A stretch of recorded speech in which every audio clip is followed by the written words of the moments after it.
What's up, YouTube? It's the Action Figure Grader coming back to you with another video. This time we're going to take a look at vintage mint on card figures, as well as some mint and seal box play sets, vehicles, things like that. Lots of interesting data points. For the most part, I would say that the market is down for very common items. That seems to be the running theme that I get from you guys privately, as well as in the comments on my video. But there were a couple of data points in this batch where it left me scratching my head, that I thought that the price seemed a little high to me. So without further ado, let's go ahead and dig right in. This seller had some beautiful 12-backs that were graded. This was a 12-back B Tusken Raider graded AFA 80. This was over in the United Kingdom. Beautiful looking example. It was a punched example with a price sticker. The sub scores were 80, 85, 85. So a beautiful 12-back B Sand People. Really nice condition overall. And we've talked about some of these 12-backs at Hakes and elsewhere that they're still getting big money. And I would say that this one was probably in line with market. It was a punched example with a price sticker that was starting to curl a little bit, but it was listed for 1,800 pounds, which is $2,262. The best offer that was accepted on this one was 1,740 pounds, which, based on the currency conversion rate as of the making of this video, that works out to $2,180. So $2,180 for that 12-back B Tusken Raider. And this one sold for the exact same price. This one is the 12-back C Stormtrooper. So another beautiful example. Crystal clear blister, again punched, but no price sticker on this one. And this one was an AFA 80 example.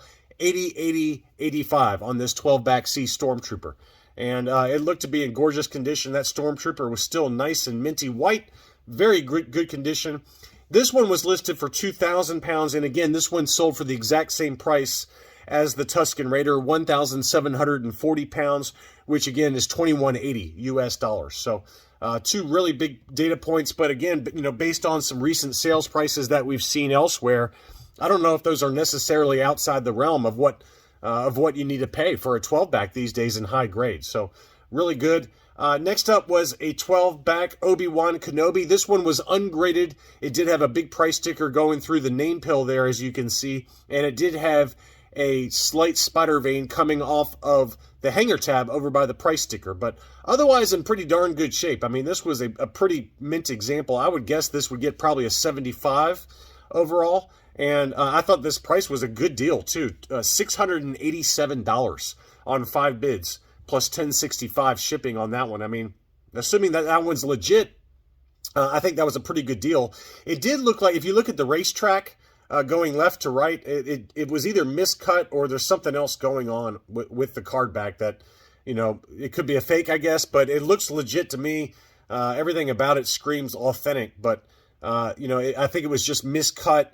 Going left to right, as you can see there, that racetrack is definitely off kilter on that card back, but maybe that's what held the price down. It's just, presentation wise, just given that the racetrack is so far to the edge on that one side. But assuming it's legit, $687 was a pretty good value for an Obi-Wan Kenobi. Next up was an AFA 85. Luke Skywalker in his X-Wing pilot gear. This was a 21-back A with the Clearview label up top. Toys R Us price sticker, and it was a punched example. Only one bid on this one, but it sold for $1,600 plus about $43 shipping. I mean, part of me says that when you have the Clearview label like this up top, that most collectors tend to not spend nearly as much as if it has the Classic View label on the inside of the case. That just seems to be the running kind of, if you look at all the data points, whether they're loose graded or mint on card graded, when they have that Clearview label up top, they just don't tend to command as much of a dollar value. But it was an AFA 85 at $1,600. That's a pretty good price if you can live with that, grading label up top. I mean, I don't know if I'd care that much because that is a very high grade example. 80, 85, 85 were the sub scores on that. And, at Hakes, I would say that this one would probably go for that price or higher. So to me, that's probably about right. Next up was a pretty beat up card, but I wanted to show it because this is the 21-back transition card for R2-D2, and he's always hard to find on Empire Strikes Back card backs. I think it was the 41-back D before they switched over to the R2-D2 sensor scope. So this transition card, there were only the first 21 figures, the first 21 characters that were available on this card back as they transitioned over from the Star Wars cards to the Empire Strikes Back line of toys. And, this price still sold $572 in an auction, plus $10 shipping on 38 bids. So lots of action on it, despite the very heavy creases to the card back. So I just think that any R2-D2 solid dome, the non-sensor scope, on an Empire Strikes Back card back, you're going to pay big money. And this is definitely proof of that, given that this card was in such rough condition. It's still sold for, let's call it $582 after shipping. Next up was an AFA 70 for the same card back, the 21 back transition card ESB for Luke Farmboy. 70, 75, 80 were the subscores on that one. So not a particularly high grade, but it is a Luke Farmboy on an ESB card back and a transition card back at that. So you knew it was going to go for decent money. $725, that's probably about right, plus $30 shipping. So let's call that about $755 all in for an AFA 70 Luke Farmboy on that ESB 21 back. Next up, I thought this was a pretty good price as well. This one was the die-cast Slave 1 on the Empire Strikes Back card. And this one did have some edge wear. It did have a price sticker that was kind of partially removed, as you can see there by the logo. It did have some yellowing to the blister, but the blister itself was in pretty great shape. Here's the close-up of the blister. So not really any dings that I can see whatsoever. It has that nice waffle pattern, so it's nice and firmly sealed to the card back. So I don't know, this is probably like a 75 plus grade, maybe a low 80 if you're lucky. And $588 for that, I think, is a great price. AFA 80 examples, even with a yellow blister, can set you back over $1,000 I've seen sometimes. So I think that was a pretty good price for the die-cast Slave 1. Next up was a yellow blister Walrus Man. This was the 41 back, and this was the 41 back E. Again, yellow blister, 80, 85, 85 were the subscores. And this one was an unpunched example with no price sticker. So very light yellowing to the blister on that one, not too bad at all. The 41E, again, is offerless, and you can see Walrus Man's ugly mugshot there on the front of the card back. And that one sold for $535 plus $30 shipping. So another pretty decent price there. Same seller as the 21 back AFA 70 Farm Boy. Next up, let's dig into some Ewok-related items. This was an AFA 85 Ewok Assault Catapult, so mint and sealed box, and it was graded 85. So very, very high grade, and presents nicely inside that box there. And that one sold for $435 plus $20 shipping. That seems to be about the going rate for either the Ewok Assault Catapult or the glider, which I think I'm going to show you here in a second. But, it's a Return of the Jedi item, and it's very high grade, so you're going to have to pay a little bit more than what you pay for a mint and sealed box ungraded. That would probably set you back $200 to $250, I would say, if it was ungraded in pretty good shape. But AFA 85, I don't know if it's an 85. It did have a crinkle there in the upper right-hand corner, but it did eke out the 85 score, despite that little slight blemish. And then here is the Ewok Combat Glider. This, again, is also graded AFA 85, and this one sold for a little bit more money, $461. We documented on the channel in another market update a mint and sealed box Ewok glider that sold for $300 to $350, and it was ungraded, but it was in pretty much perfect condition. So this one has already been graded, and again, it sold for $461 plus another $20 shipping. So let's call it almost $500 for that. And if you were bidding on both of those, you could also bid on another Ewok to kind of build out your mini Focus collection. This one was a clear blister Chief Chirpa with the Emperor offer. This one is the 65 back C. It was graded AFA 85, 85, 85, 80 were the subscores on that one. And again, it was a clear blister, which is always tough to find for these U.S. release Return of the Jedi card backs, unpunched, no price sticker. Really good example there. And the price reflected that, $420 plus $20 shipping.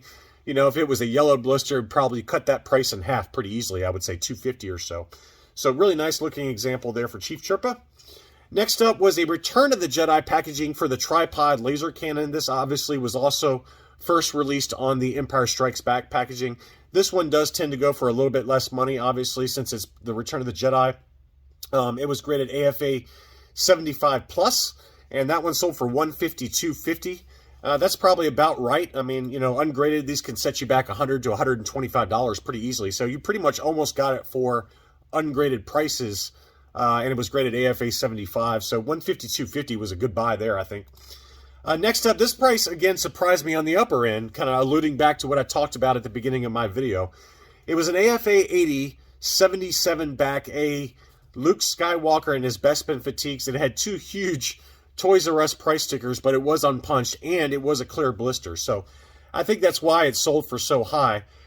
Again, it was an AFA 80 with an archival case as well. So very, very nice example, but that's a big number. It was listed for $1,950, and the best offer that was accepted was $1,850. That is a big, big number for a Return of the Jedi Luke Skywalker Bespin. But again, it was a clear blister, which is tough to find. It was also unpunched, but it did have those two Toys R Us price stickers that kind of really take away from it, in my opinion. But to each their own. It just seems like a lot of money when you can get like probably his debut card for not much more than that in a high grade. But AFA 80, 77 back A, Luke Bespin, again, that sold for $1,850 plus shipping. Next up was an AFA 85 Princess Leia Organa on a Kenner Canada 77 back A. And that one was listed for $1,000. And again, it had a clear blister. So maybe that's the theme, is that people are willing to pay up for Return of the Jedi items when they still have that clear blister, which is, it's always tough to find that for sure.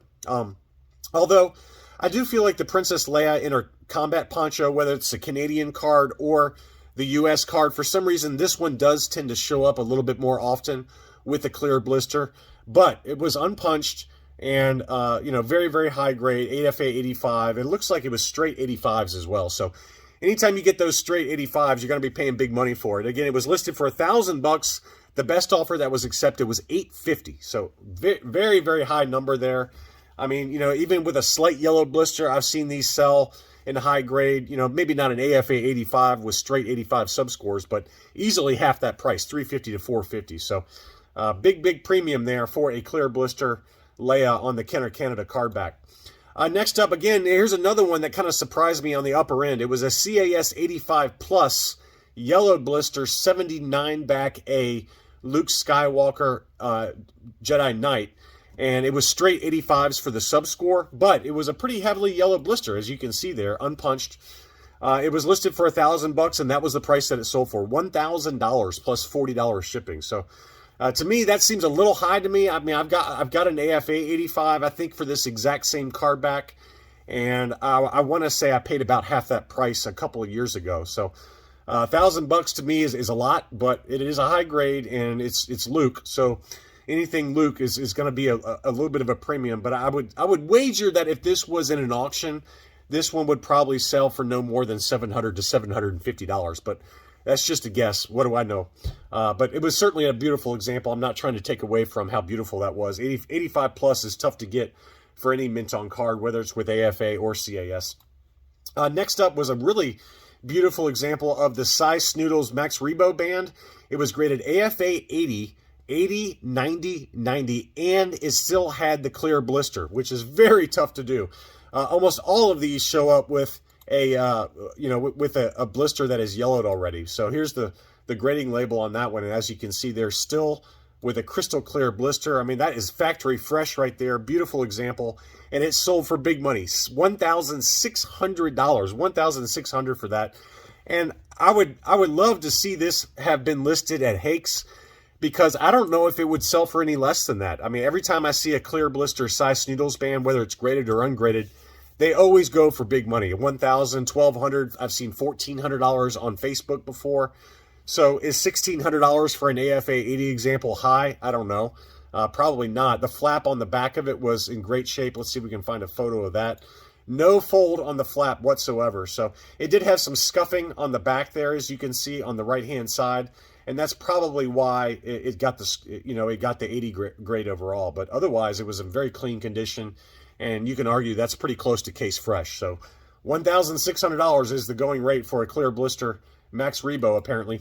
Some Star Wars Droids items. This is a Kenner Canada for Kia Mall. It was ungraded, but very, very nice condition. Unpunched, a beautiful Canadian card back. Very, very faint yellowing to the blister there, if at all. I mean, it looks really, really clear there. So, here's the back of it, and I mean, it's in great shape. This is probably an 80 or 80 plus at a minimum, if not an 85. And $217.50 took that home in an auction, 18 bids plus $10 shipping. That to me seems like a really great price for a very faintly yellowed Kia Mall. That's a beautiful example. A few others that did sell here was Uncle Gundy. This one obviously did have heavy yellowing to the blister, and this one was an unpunched example. Again, the Kenner Canada card back for the Star Wars Droids Uncle Gundy. That one sold for $265. So it shows you that the Uncle Gundy figure does tend to command a slight premium versus Kia Mall. And that seems to be kind of what I found when I looked at some past data points. If they're about equal in terms of condition, which I would argue that the Kia Mall in this case is in probably slightly better shape, just given the lack of yellowing to the blister. But even still, Uncle Gundy just tends to command a slight premium.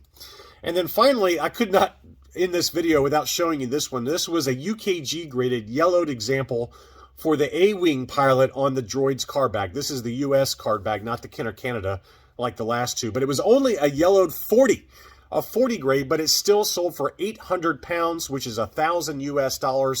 The A-Wing pilot, obviously the Boba Fett, Sice From, Tig From, all of those tend to command big money, but this is the highest number I've seen for such a low grade in my life. I don't know if I would assume it's probably got a cracked blister at that price, or excuse me, at that grade, a yellowed 40, and the blister score was a 40, so it probably did have some slight cracking going on the blister on that one. But still, 799 pounds, which is about $1,000 US plus shipping on that. So, but for most of us, the A-Wing pilot on the Droids card back is just so expensive. In high grade, I've seen them go for, I'd say about 50 to 60% more. So I'm not terribly surprised, but it does seem a little high for a cracked blister. But that's what the market bears for last 17 figures, especially on alternate card backs like this. So anyway, I hope you found this video interesting. Lots of good data points, both on the low end and in very fair values, but some of those left me scratching my heads at the upper end of the price there. It just seemed a little high relative to maybe some past data points over the last few months. But thanks again for watching, and I'll be back soon.